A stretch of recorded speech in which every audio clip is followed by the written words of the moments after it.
hello everyone. Hello. Is this correct? Episode number 175. Yeah, I think so. Hi Or was everyone. it 176? The Oh, well. 176. I think this was last week's. So Whoops. welcome to the 176 with Pilata. Yeah. So I'm DevKami. swimming. I am Tristan with a very And low voice right now. yes. So today's episode is let's Brought go to you there. by The letter S. Of course, we ruined that. Thanks. And of course, for this what? weekend, What Schadenfreude. letter S for what? Schadenfreude. Schadenfreude. Mm-hmm. Because we had opinion with crypto and something happened in crypto which we may or may not say it later. So yeah. So let's start with our events. So we have good news. We have multiple good news actually. Actually, it's not much of good in the tech community, but it is what it is. One, we got even though the meetup said we don't have event, there is one event that I set up that I forgot to talk about. On the I think calendar. you need to update the calendar. Yeah. So I randomly decided to start Python Malaysia Virtual Meet just because there is no strict agenda. It'll be a lot of questions. I will take in a lot of questions. Probably it's just gonna be us. Some people. Correct. I mean, just socializing. When was Correct. the last the Python meetup? When was the last one? 2 years back, when we actually had the funeral for Python 2.7. Because there's the last version of Python 2, and they already announced that they're not going to support Python 2. So we had a funeral cake which somebody actually decided to make. So as it turns out, that one is the least crazy idea because I actually planned for a Viking funeral out of pages of old Python book. But I'm crazy. Let's start. So also interesting in the event, there's some ground rules.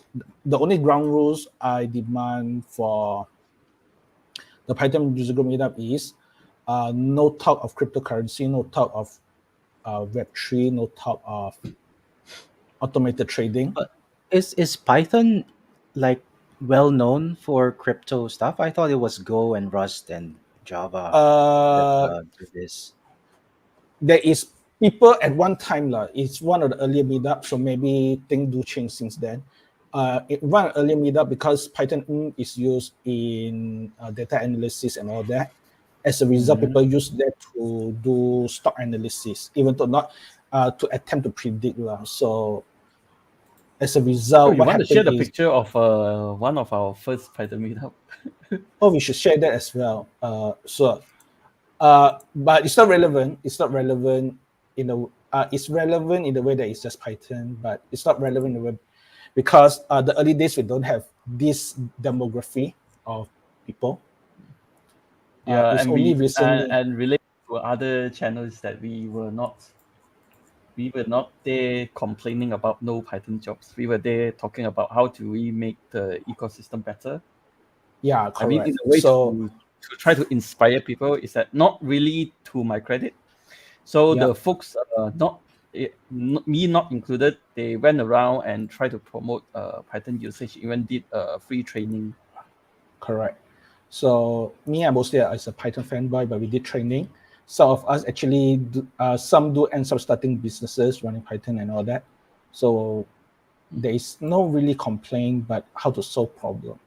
Because one thing we do decide that we are good at solving problem, and the customer don't really care about the languages. So, we just solve problem, right? Well, I would say some managers and some bosses will care about the language because they're hiring, right? Hiring. And so they as want in, it's the end It's user. actually about like the people, the younger people, where we can always create our own opportunity. Yeah. So in this case, when the hiring doesn't work, so a few of them are business owners and decided to start that business, right? So that's the situation. Then later we do have company that do use Python behind the scene, know about us and come in and hire because Python is just one of, in those days, is a okay language for integrating with C and C++, which is very useful for automated testing. So it start from there. It Then was expand from also it was the new next year language because it was going downhill. Correct. So either way, I work with some of them. So, They're cool. one of the complaints we had last time was Ruby has all the fancy people. Yeah, Like, correct. and girls, and but Python people are all neckbeards. Yes, correct. So, but either way, this Python user group, I hope to have new faces and all that. And I hope last one, I do have some small one that didn't work out in the way that the only person come are only interested in making money and not really about the technical part of automated trading. Don't we all want to make money? It's okay, but that's not the focus of the meetup lah. So when you for ask this me how to make particular money, meetup. It's about us how to support each other's lah. correct. In this case, I don't have strategy for him. I don't have strategy for him to optimize his algorithm to make him more money because that's not the area that I know about. So he come in for answer. I don't have answer for him for that. No, situation. Swimming, you know the answer. You make a version of Python that has no GIL. That's how you make it perform. Yeah, it's in the work right now. Yeah. Yeah, So but you can just answer it like that's what you tell him. yeah, but Use a either way, Python so what? that doesn't have GIL. Yeah. So either way, the ground rule is a partial joke, but I do have history of these demographic people which I don't like lah. In short. So I hope you guys come, despite my complaint. I know one member already asking a question how to be a senior engineer, senior developers. Maybe I'll answer the question, then everybody chip in lah. And it will happen at 9 p.m. Yeah. And because it's a holiday tomorrow, it might work, but it's also late for people. Wait, is it a holiday tomorrow? It's a holiday on Sunday. the So next we have a day. The next replacement day, on okay. Monday. Yeah. Okay, yeah, got it. correct. Okay. So yeah, join me. Let's see how it goes. And also, on a somewhat more related note, PyCon Malaysia will have their full event page up soon. So this time it's a camp-like event, and will be held in Sabah. The story for Sabah is, okay, I did not open the page. I lost the page anyway. But the story of Sabah is because they already booked the place. And the hotel allowed them to bring the event forward. So just pay them again. So they still keep the reservation. So they decided to just go ahead lah. It's very likely to happen. They already announced on the Facebook group that it'll be happening in September. So we got a while. It'll be $150 and you'll be staying in a hotel. I do not know the agenda yet. Is the 150 including the hotel fees, or that's besides the hotel fees? It's include. Yeah, it's not bad because for 3 days, right? Yep, and you have to share one room with another person. It's a twin room. Okay. It doesn't. Yeah, but still, it's of Yes. course, like meals are included probably. At least Correct. breakfast, right? Breakfast is Yep. included, and then it's a hotel. It's in Sabah. You have lots of things to do. You don't have to stay just for 3 days. You can like extend, I guess, your stay for the week. Yep. To tour around, look at the monkeys or something. Correct. Well, Sabah, the place is pretty developed, but yeah, you are right. You are absolutely right. So yeah, more detail about that soon. So next one is the big company are expanding the support for Fedora standard to accelerate for password the sign in. So a lot of companies try to do that now. Even Microsoft, interestingly, for hardware that support it, that will do Hello. There's a face recognition or fingerprint when have it. Else you use PIN, which I find really interesting. Then for the rest, I begin to implement fingerprint and whatnot, and also support for tokens. So this is a bit. I don't know. I don't know if this is a good idea because you know we have two-factor authentication, right? And this Correct. Like the reason why you have two-factor is because you have something that you know and then you have something that you possess. And Correct. FIDO is, I think, the something that you possess basically. So the password Correct. is what you know. FIDO is like the device that you have, and then you possess it, and then Yeah. that's your second factor. But if you do Correct. this like passwordless login through a FIDO, I don't know how you pronounce it, FIDO Yeah. device, then you remove one of the authentication and Correct. factors, and that can be even less secure. They're saying it makes it more secure because you don't have to like Remember use password. the same passwords everywhere. Yeah. Not remembering passwords is easy because you just use a password manager. But for people Correct. who don't Correct. use password managers, I think that this one is targeted for them. Like you don't use the Yeah. same password for every site, Yeah. but now you lose one of the factors of authentication. So I don't know um, how this will shape up, but that's a point of concern. The basic usage of having the hardware is just a part of it, so Mm. it's gonna be expanded that way lah. Yeah. Correct. It's not just on So the. It's not a direct replacement of using the device as a password. yeah. Well, they are saying it's a passwordless login through the Yeah, FIDO device. So Correct. I'm Correct. yeah, assuming but that this is it's like not your a direct. Yeah, fingerprint login. Yeah. Hmm. yeah. Okay. It's So a bit different. Okay. correct. Let's move on quickly. This one is for Apple. On Apple App Store, Touch and Go e-wallet is no longer available. and There people are is, speculating why. yeah, so there's a lot of speculation. Two hypotheses that I agree with right now is one is the NFC. NFC is only for first party only. I believe that's likely, but the biggest one that the sources agree on is uh, non-bank institution, non-banking institution are not allowed to offer loan services on on an app on the iOS platform, distributed by the Apple App Store. So either way, there is a rule breach. As a result, they are removed. They are removed from the App Store. How they resolve it, nobody knows. It's an ongoing process. So yeah, this is what happened when you. There's good and bad for this. So it's up to you to actually interpret. But if you use their App Store, if they set the rules, it's their rules lah, and it is part of the agreement. It's sort of, I think it's related to the loan thing. Correct. But it's not like it's very Apple. likely. It's not really like Apple outright ban it. It's just that probably is for fraud reduction. I don't know. Correct. And also, Touch and Go is not on the list of Malaysian institutions that legally can offer loan, in a way lah. They go through it legally through a third party, but not the application itself. It's a bit complicated. Hopefully, more answer will come out soon when the whole thing got resolved. Till then, we can only speculate lah. Next one, Cloudflare now trying to make JavaScript interoperable.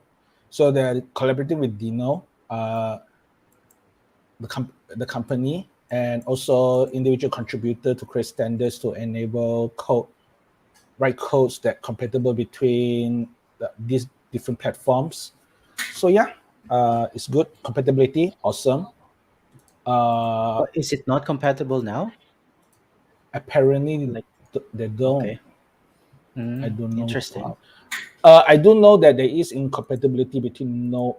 There's not 100% compatibility between Node and the browser because of the way imports and all that. The import is slightly different. So that's one, but it's just syntax. I do not know whether it's something that can be delegated by libraries. So in this case, this is a bit weird to me lah, because they're all run on the browser, I think. It's not like Espino runtime, which have a different import, I think. So yeah. Something new that I discovered. I'm going to move on. They got all these template. It's related to what we have just now. Move on. All-in-one server-side SQLite. So this is actually a way to do distributed separation on read and writes. Is replicated Sharding. for reading. Yeah. It's sharding. Okay. Yeah. for SQLite, which I think is interesting. It's very weird that SQLite is awesome because it's a small runtime they can embed everywhere. As a result, if you have application, they can do very complex workflow, but I think some of it is a bit crazy.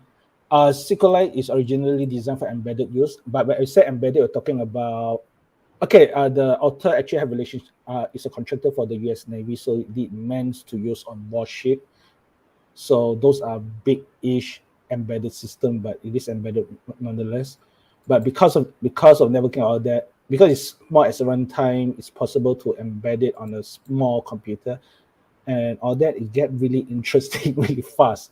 I mean, it's small enough to be embedded in the language itself as a library. So the libraries I just call the programming Python, for example, just call the C headers, right, to do their thing. So yeah, it's possible for you to do replication, sharding, and all that. I find it interesting. I also think it's a bit crazy. If it works for you, yeah, so right. What do you think? It works for the author's use cases. Yeah, correct. So I'm going to move on. It's just interesting as a design. Superbase raised another 80 million Series B. Nice. Raised 80 million Series B, which is awesome. Alternative is awesome. Yeah. And the person behind Superbase is super really good in communication. Yep, correct. So yeah, they're good. I think did we interview them? We interviewed them, right? Yeah, we interviewed them. I don't remember. Yeah. Let's move on. But yeah, more attentive, awesome.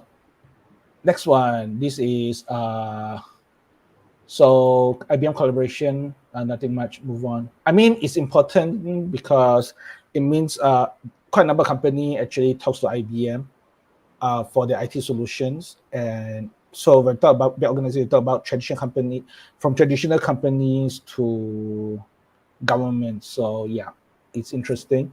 What I don't think, but it's a lot behind the scene thing lah. So probably maybe AWS will offer mainframe as a service.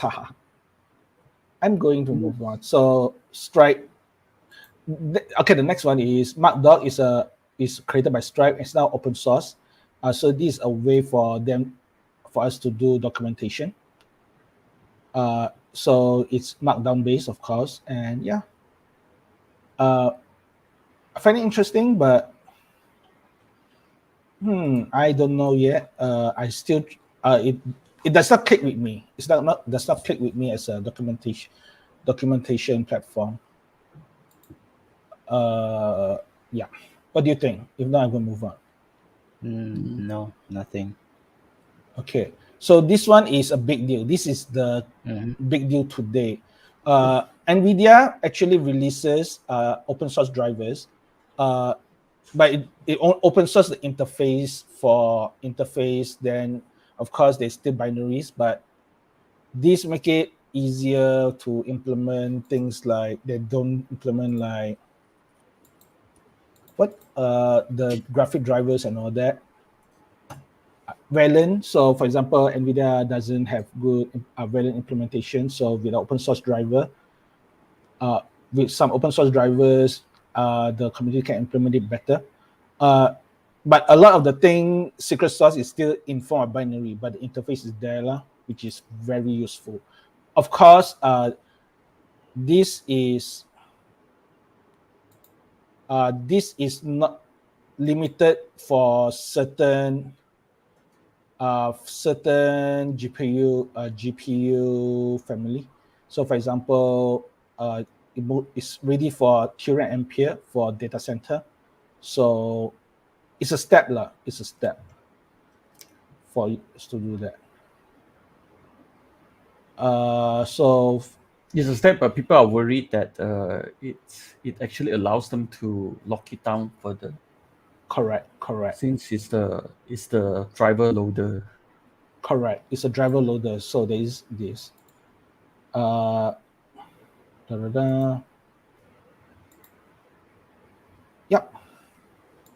But it's not. It's also for the newer GPU. It's not for all those all the old ones. So yeah, just something you need to know lah. Yeah, that then this allows NVIDIA to, like, for example, you have your Jetson. Yeah, Uh, it's basically like it's an NVIDIA card on a small single board computer, and then it's running correct, Linux and all of these things. So it makes it correct. easier for NVIDIA to be programmed in these things, especially for if they're going for this machine learning AI Yeah, push, then yeah, it becomes easier for the toolkit basically to integrate with them and probably mm-hmm. fix certain edge cases that they don't know how to fix because it was or the open source community couldn't fix because it was a binary blob before. But Correct, having it correct, open source means that yeah, you can inspect it, you can improve it, and you can um, contribute back the fixes to the project. correct, correct. So either way, this driver will be OpenGL. So it will work as it It's will not a work as a driver. graphic card. It's the loader of the driver. Yeah, yeah. So this setup will work with OpenGL. So it will work. It will work. But it's only for newer GPU lah, in short. Mm. This one is Flutter 3, new update. This was this announced in Google I/O just recently? Is it, Chilang? Yeah, I'm not sure. it is. Okay. Yeah. So better support for Linux and Mac, which is interesting. Better support for IMEs so that you can write multiple languages. Desktop, and so the old Windows are deprecated. Foldable phone support, very interesting because Samsung are not the only player for foldable phone nowadays. We're talking about multiple Chinese distributor already have their own version. There is rumor that there will be a Pixel version for the foldable. So it is something that people look at. I like the idea of foldable. I still think it's a bit early. I like the idea because, okay, so it will be thick, but at least it will fit the pocket. So yeah. And with this, with Flutter support, I hope to see more solution for that lah. Then better iOS support, blah blah. Then HTML. Anything that you're interested in, Chiliang and No. the guys. So yeah. I actually had a look with the demo, the paintball demo. It's actually them doing everything totally in Flutter, but they design every part of it as a widget lah. Yep. So it just it's interesting. It's just that very tempting lah for some of us to move over. Correct. I don't think it will replay. To me, it won't be the universal runtime. But if it's compatible, nice enough. I'm not gonna use it for web though. Yeah. I still prefer to. I'm still pretty old school in terms of that. Okay. For the web part. Yep. Rail 9 is out. If you have to use Rail, so it exists.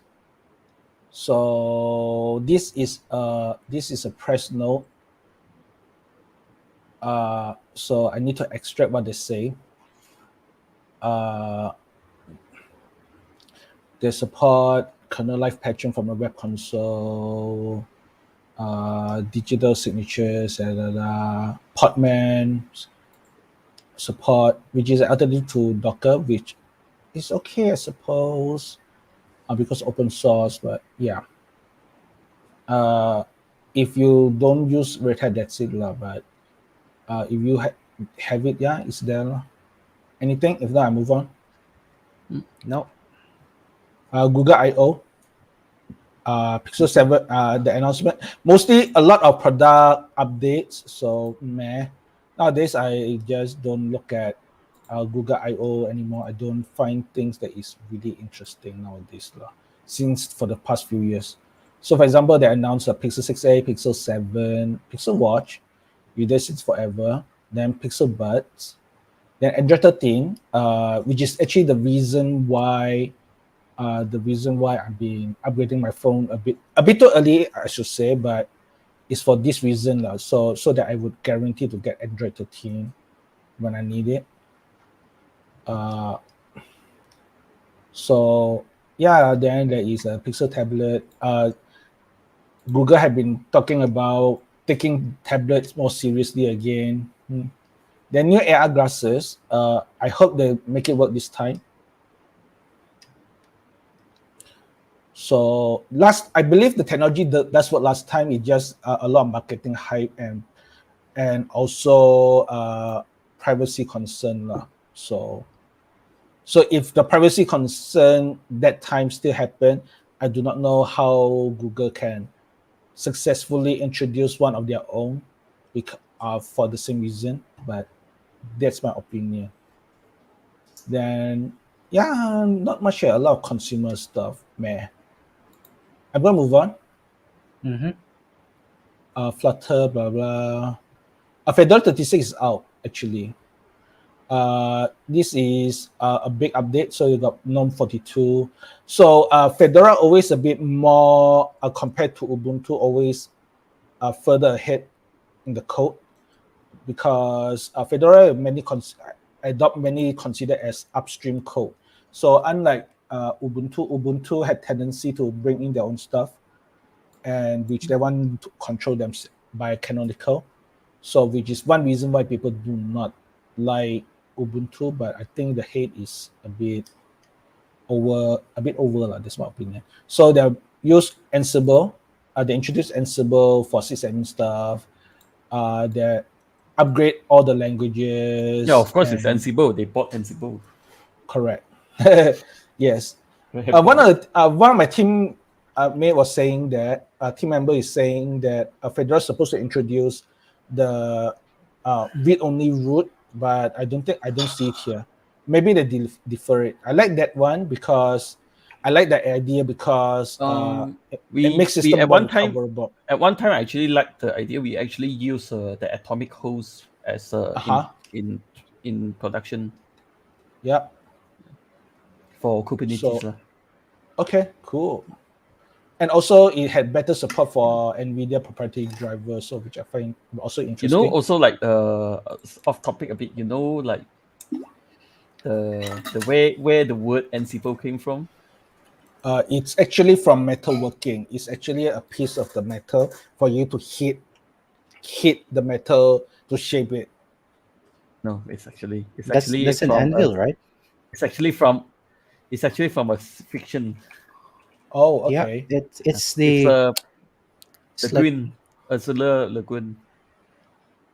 Oh, I forgot really? which book is this.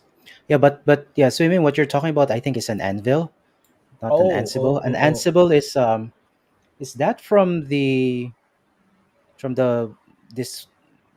enemy side is up book? No, I forgot. The book is called Rule Cannon's World, where Ansible is like a special. It's a magic a device where you have like entanglement where you can have instant communication. It's also featured on Ender's Game. Yeah, I think that that's the same. That's the same one. I think the same concept. Yeah. Then it is that book then that the enemy gate is down or something. Yeah. Because I actually talked about this a while ago, and I'm surprised that people didn't know about it. Okay. Yeah. So it's a fun fact. So last one, Python 3.11 will be a lot faster. So there's a benchmark. Nice. Cool. What did they change? People, I don't know. I know there's a lot of change. I do not know what. I don't. But is it the runtime or just the libraries? Like did they say array sorting is going to be faster, and then so it's on runtime. average everything is 11% faster? Okay. Python 3.11 performance improvement. Let me quickly look at this. I do not know.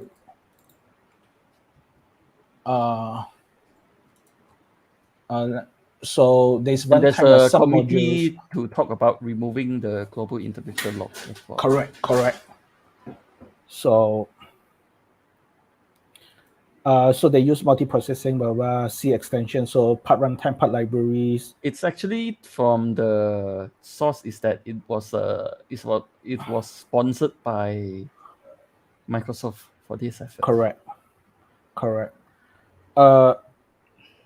Even I don't think I reached 2 times, but I think some improvement is good enough. So yeah.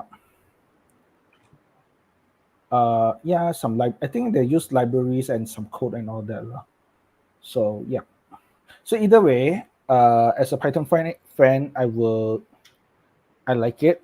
But in practice, people that use Python will be happy. People that don't use Python probably won't change anyway. But it's good either way, because we only have more of this code running in production one way or the other. So more speed is good. I'm happy. Except there's somebody in my team that keep wanting to rewrite Python to something else, but that's not the story today. So yeah, in practice is a good thing. So finally, final one. Actually, it's the main topic. Is it the main topic? I didn't know about this. Okay, it's very it's last just minute. It's a very the last minute thing. The usual DevKami procedure is to not really know what we're going to be talking about until. And this is something we discuss a lot in the Slack. Okay. Yeah. All right. So, do you want to share your own screen instead on this? But who's No. I don't even know what we're talking about. So go ahead and. Okay, I do not know, but talk about your blog post. Other continuation from last discussion on this thing. What is no.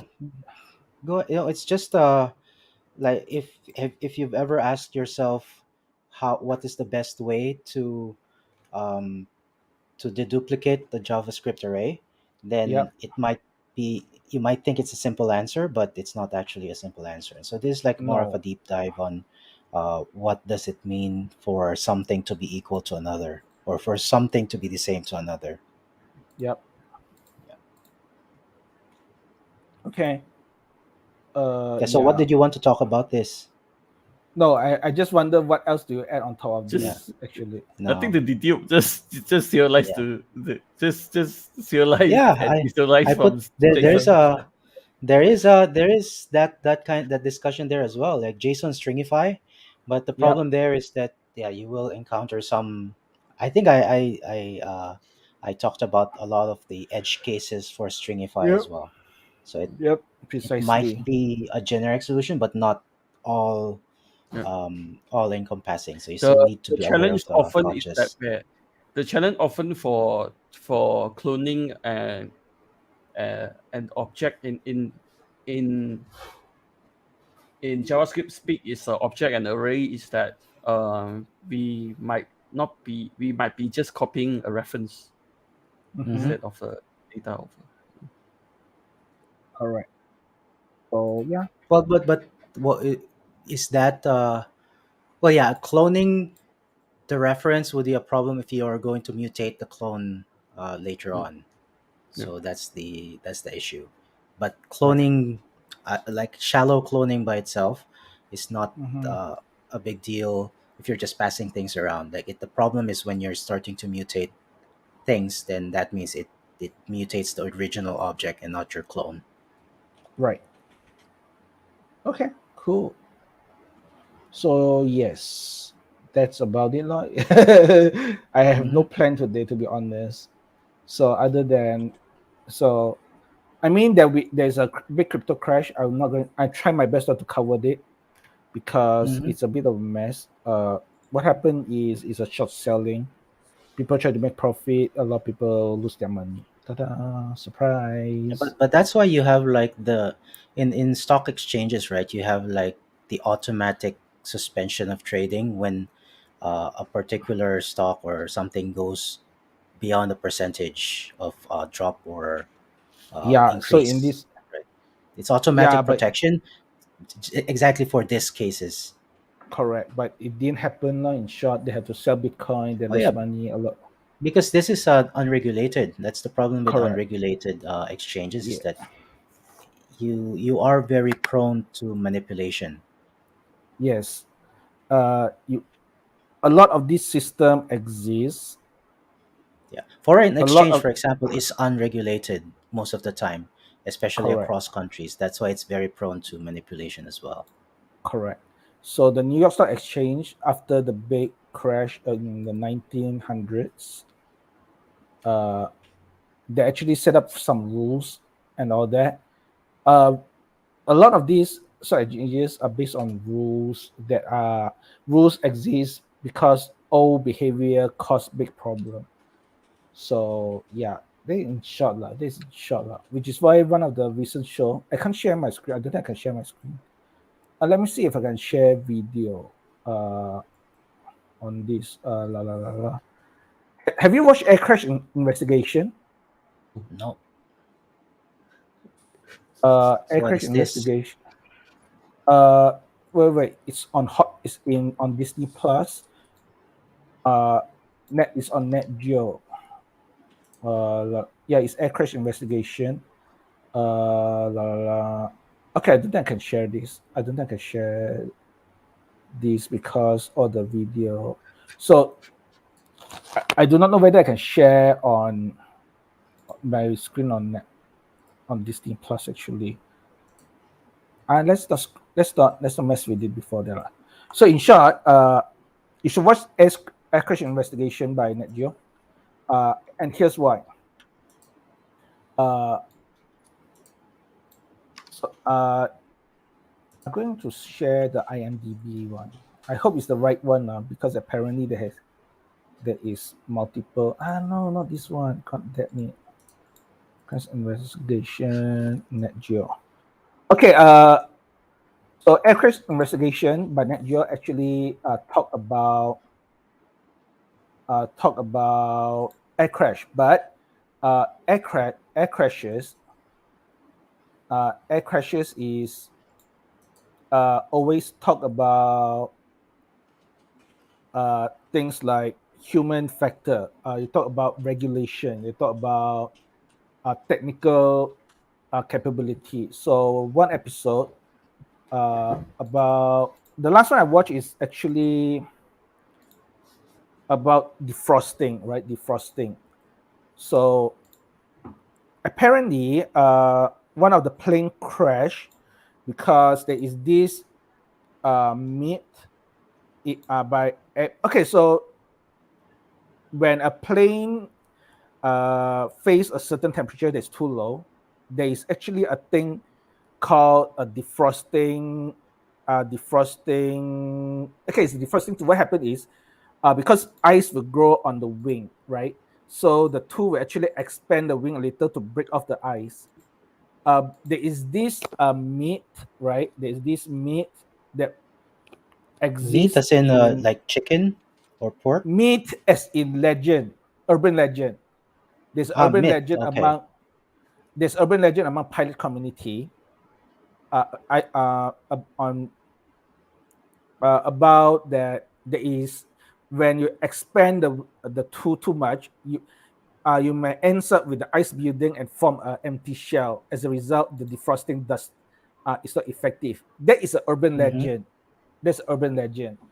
As a result, one plane actually crashed because the defrosting system disengaged too late.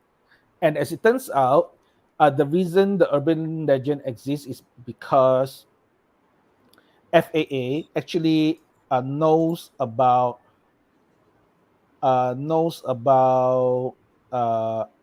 this urban legend, but do not share this knowledge.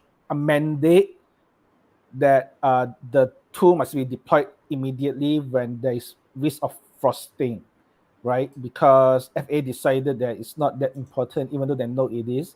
So that is this is one example of failure of regulation. Another one is failure human factor. So one episode I actually watched about there's this captain that is essentially assholes, right? He's a jerk, but Mm-hmm. because the junior pilot do not dare to challenge the captain.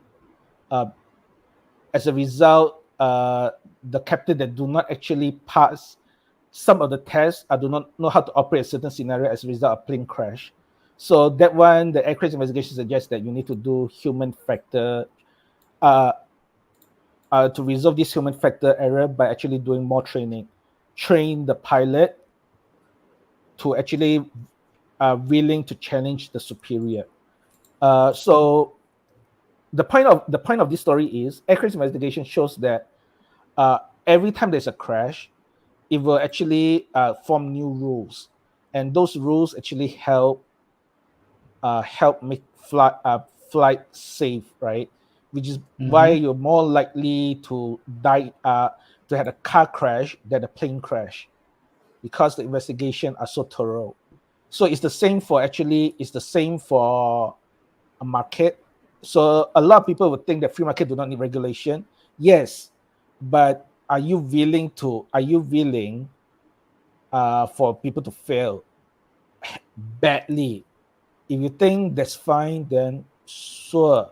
But don't forget that regulation exists not because somebody what kind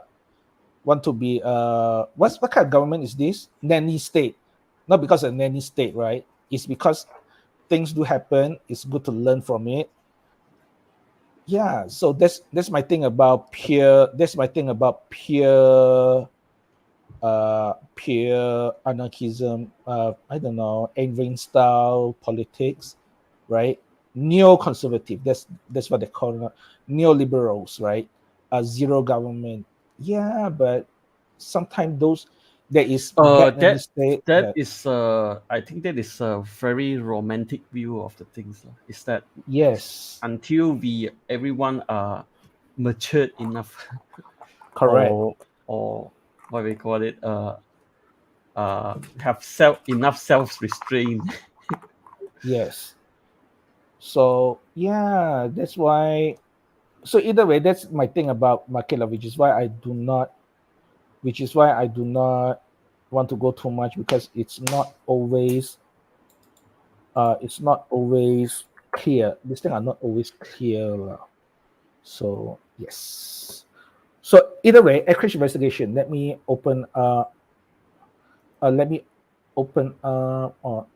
crash investigation Disney Plus Hotstar. Got I would say don't have. this is Forget that it. I think depending on the producer, I think some of the Net Geo shows are actually pretty dramatized. Yeah, yes, it is. So for example, Even before that. there's this show called Hot Zone. Hot Zone is very cool. The first season, I only watched the first season. It's about Ebola. Let me find it. Net Geo Hot Zone. Yeah, that's one. It's a cool case, actually. It's a real cool case. Here you are. This one is on Wikipedia. I can share Wikipedia. Are you Safely. sharing your screen right now, or are you? No, just I'm sharing. I'm finally sharing it. I'm finally able to Mhm. share this because it's on Wikipedia. Mhm. So, in 1980s, there's a case of Ebola happening in a place called Western United States, just outside Washington D.C. Okay. Season 1. So it's a real case, but it's declassified much later. So what happened is this monkey that they detected to have Ebola, a type of Ebola. It caused a big scare, because Ebola at that moment, is known to infect human and with a lot of mortality rate. So this is actually a real case. But what happened in this show is they dramatize it in the way that how they had to cull the monkey. That is pretty dramatic. Then they have to, one of the two person that actually they suspect to have the disease is also heavily dramatized, whereas in the real history, I read about this later. In the real history, the person was in hospital for a totally different reason. So that's why. Oh, it's called the artistic It's called license, poetic right? license. It's called poetic license because National Geographic decide that they want to turn this into a TV series, not a documentary series. So as a result, they had to dramatize it to turn into a TV. The defroster. This is the one. This is the episode. ATR 72 airplane, blah, blah, blah. Yeah, it's a cool episode. So either way, you're right. With Nat Geo, they have tendency to dramatize the TV series, even though it's based on fact. So in this case, the Ebola case, it's resolved pretty quickly and quietly because Ebola Western ends up to be the only Ebola that does not affect human, and nobody knows where it comes from. So, and people still find it very weird because it's Ebola, but it only kills monkey and not people. So yeah, random stuff swimming no. So last thing, I hope I can do some demo. I wonder if I can show demo. Can I show demo? Okay. No, can you share with us what you're planning to do with the new stuff that you got? Okay. So first thing first, I lost my table. I write some code already. Actually, I did not. Okay, I'm glad you didn't lose your marbles. Yeah. Wrong one. Oh, I know why. Yeah, this is the one. I plug in the wrong cable, but here goes. So first one, so this one supposed to show hello on the OLED. Does it show hello? Yes, it does, but my webcam cannot focus. Can you change the font so that it's larger? No. Yeah, but I need to go through Arduino and rewrite the code. I'm a bit lazy now. I just got back. I think this is very cool because there's a reason why I'm getting this. I'm getting this for the Haze project. The Haze is back now. Yes. Oh, is it back? Really? Yeah, Haze season is back now. Is this from the Indonesian fire again? I'll show you or this. Just at least I have something to show this time. Is that I have this sensor to display the even with my windows closed, the PM 2.5 reading is 14. So normal reading in my room is around 7. Yep, 7 is good. So if I open the windows, it's probably gonna be worse. Yep. So notice that there's a power, so you can program this and power the whole device. Notice that you have all the data logging needs here. Apparently the SD card here. What the hell? I lost. What the hell? How do I point? Okay. The SD card you can use to store micro card. You don't have to figure out the left and the right. You just point at the SD card. You don't have to look at your camera and point. Yeah. You just look at your current. So you see here. So this thing here is the SD card. You can use it to store MicroPython code. So this thing actually make MicroPython easy, very easy to use, and they have batteries. So these are concept battery they can use, but you have the JST connector for LiPo batteries. So this thing I can potentially use it for a lot of things. Meaning I can use it. The LCD comes with it? Huh? The LCD comes with it. The LCD comes with it. Correct. The OLED is built in, so it's ready to use. So this is very cool. But the concept battery definitely is not enough to power the PM sensor. So I probably need something more powerful. But the potential is there. Or I can use it to plug to plant and do some display. And this thing here is the SAMD21. So it's actually capable to run MicroPython and Arduino, and you can actually have TinyML on it, but you don't have onboard sensor. So these have a lot of potential, but the only thing that lack is sensor, actual sensor itself. You can interface with it anyway. Correct. That's the point of this is the point of the growth connector. The downside of the sensor that I showed just now is that there's no mean to easily talk to the internet. Yeah, I mean, unless of course I open it up and look what sort of things I can hook on to correct. But to get the signal and then recalibrate it and convert it back Yes. to whatever that can be understand. Correct. So the only thing is this thing does not connect to the internet, but the SD card can also be used to log data. It's a very common thing for Arduino sensor network. So you can just have it to log data and copy it over. So it's primitive, but it's an option. It's an option. So this thing will be the data collector main board for this thing. And also there is actually connector for buzzer. This thing does not come with buzzer actually. It does not come with buzzer, but you can solder some buzzer and can make sound for it. So this is very cool. This one, did I open yet? Or I did not. Which one I already opened now? I already opened mine one. This one, probably this one. Okay, either way, for the BLE Sense, chances is I can either use it to make the smaller version, the very small version of thing that I already built. For example, remember that the VO terminal that we demo, that one had tiny ML to detect sound. I can potentially make the much smaller version of it without the display. So I do a lot of DIY for the display lah. Then I can use this for what else? They got sound, they got accelerometer, so I can use this for gesture control. So if I do it quick enough, I might potentially use it to put it on the one to do some effect of things somehow.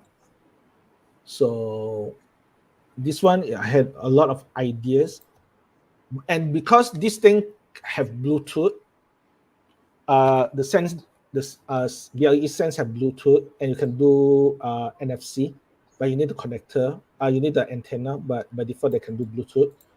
You can use. I do not know how much work it is for me to actually turn it into a remote camera controller, which I find interesting. Using Bluetooth. Yeah. This one doesn't have Wi-Fi, right? It's just Bluetooth. Yes, but range is very small though. But for camera control, just for selfie and all that, it's but one unknown. I believe my camera have Bluetooth remote. I believe I will find out but so what you can do is if you have like a camera app, for example, or on the phone for the camera that connects through Bluetooth, you can do something like a Bluetooth sniffer. Like there are apps there for Bluetooth low energy sniffer. You can find out what are the packets being sent, and basically just emulate the advertisements. Yep. So so I do have idea what I want to do with this law. I don't have a strong idea, but I have some idea. This is the one. This is the one that I have. So because you have the onboard sensors, right? I can finally do the bird detector just because. So the options is there lah. I have a lot of little options lah, but I don't have a strong one for me to do. But yeah, but also they have enough I/O. I can potentially build a robot out of it. Have you ever tried one to make a robot before? I actually, my last robot actually built directly on the Arduino shield. The whole robot case is a shield, so I need to move away from that because the documentation for how the shield works is very weird. So, and I need to find the source code for it. So, whereas on hindsight, if I use the standard motor controller, it'll be a lot easier because the motor controller doesn't change since forever. Okay, it doesn't change since forever. It's the same H bridge and all that. Those things doesn't change. right? So you can just use it actually. And with server, you potentially don't even need a controller. You need the controller just to you need the controller to actually have more I/O for you to use. That's about it, lah. So yeah, a palm-sized robot, that would be really cool. Actually, I can potentially make a robot out of this because there's two I2C, which is actually compatible with, which I believe you can use for your servo. I find out. I go find out properly. Can you use I2C for a servo? I thought it's always like a different protocol, right? I will find out. I think I read something else. I think it could be because they got an I/O extender that talk to servo. Okay. Because I think servos are PWM, and it depends on your pulse width and the frequency for it to change the. But yeah, depends. I guess the servos are all like that, but it depends. I guess on there are some servos that can communicate with I2C, but eventually it like translates just the I2C commands to pulse width. If, for example, the microcontroller is not fast enough or doesn't have PWM capabilities. Yep. That can let me find servo. Servo.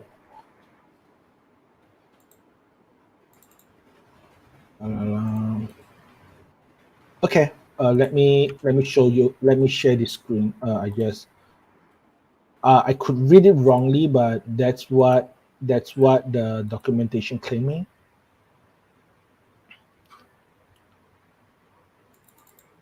Do you see the part that I highlight?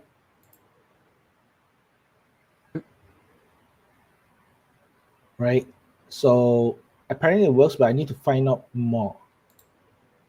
This is what give me the thought of that is possible. So connect servo cable to I2C port and rotate it to D0. Yeah, but I think this servo has a translation. Okay. Right. Like this servo is for I2C. It's not the usual rotary servo that you have. Or maybe it does. Maybe it's just using the I2C ports just to do the signals, because it's just like two wires, right? So Yep, precisely. So yeah, I try to find out, but this is the reason why I get the inspiration, so to say, But this will be a fun one if I have enough sensor to work with, because it's not as common. No, this is common from Citron do that nowadays, but it used to be.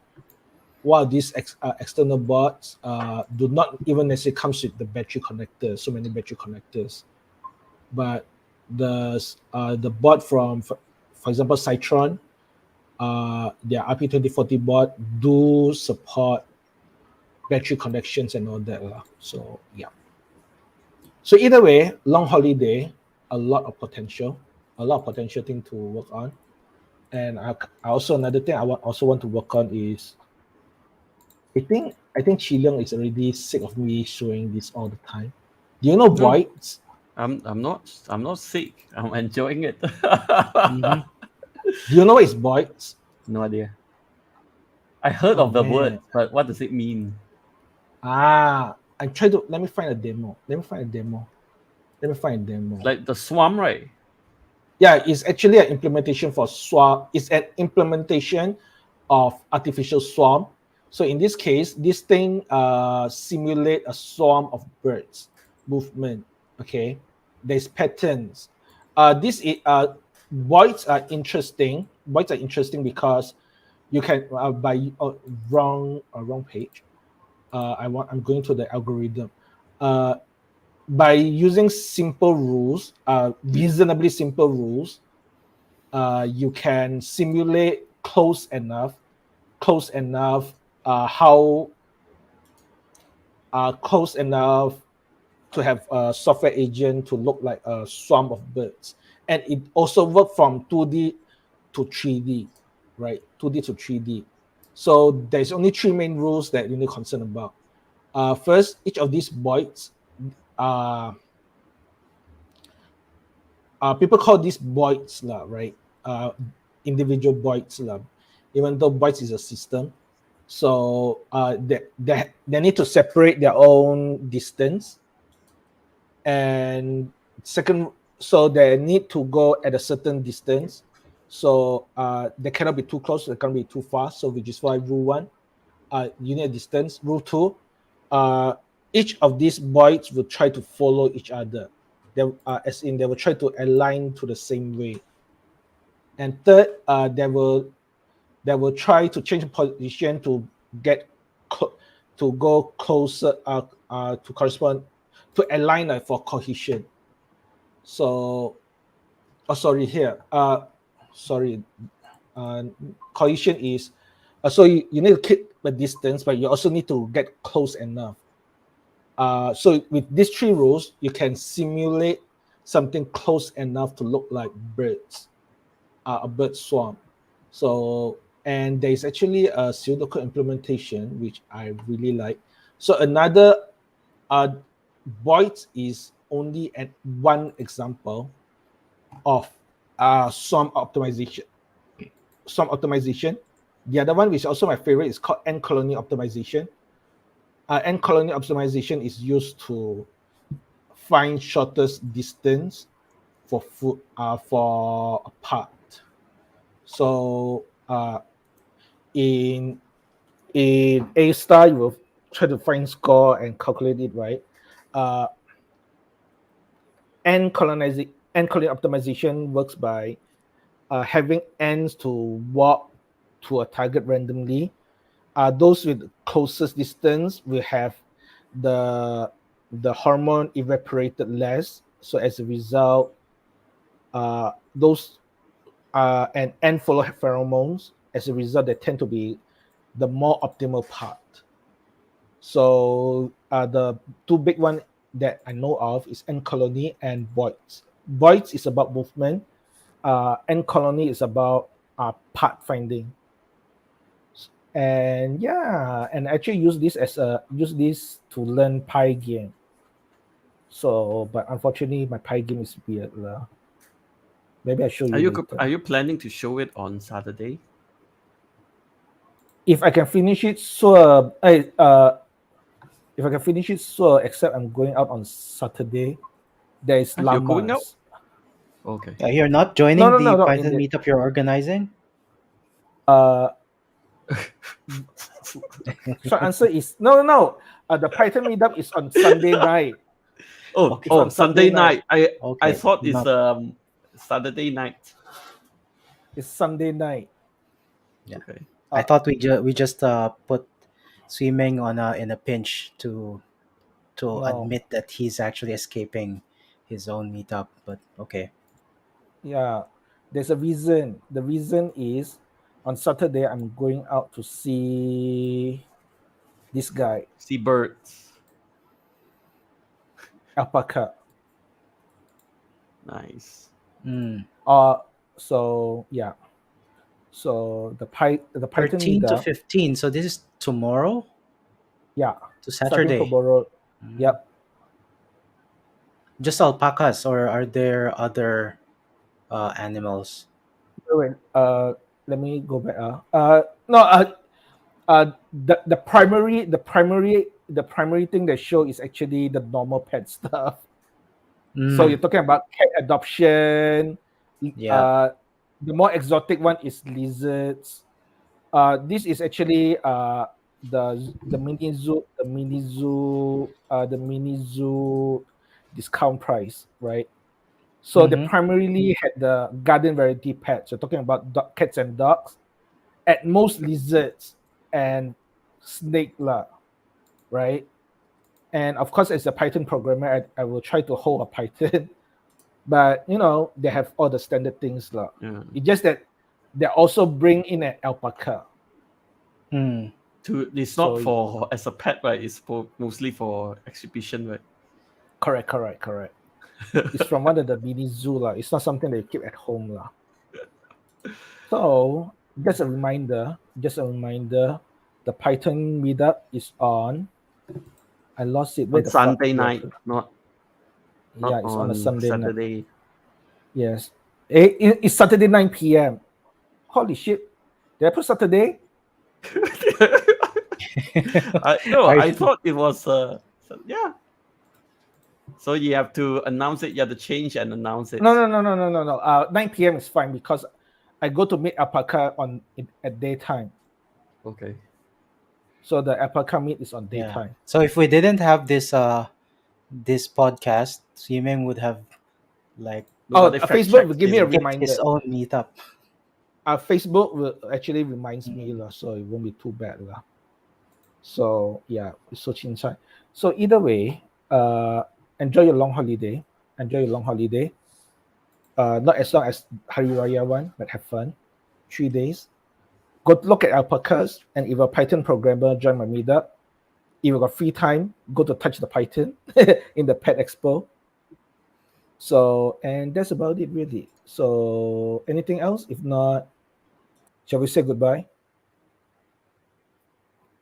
Not yet. Last one. Today's episode is also brought to you by the letter C for crash. And with that said, thanks for listening. Goodbye. And somebody should press end broadcast. Stop it. Let me Yes. end.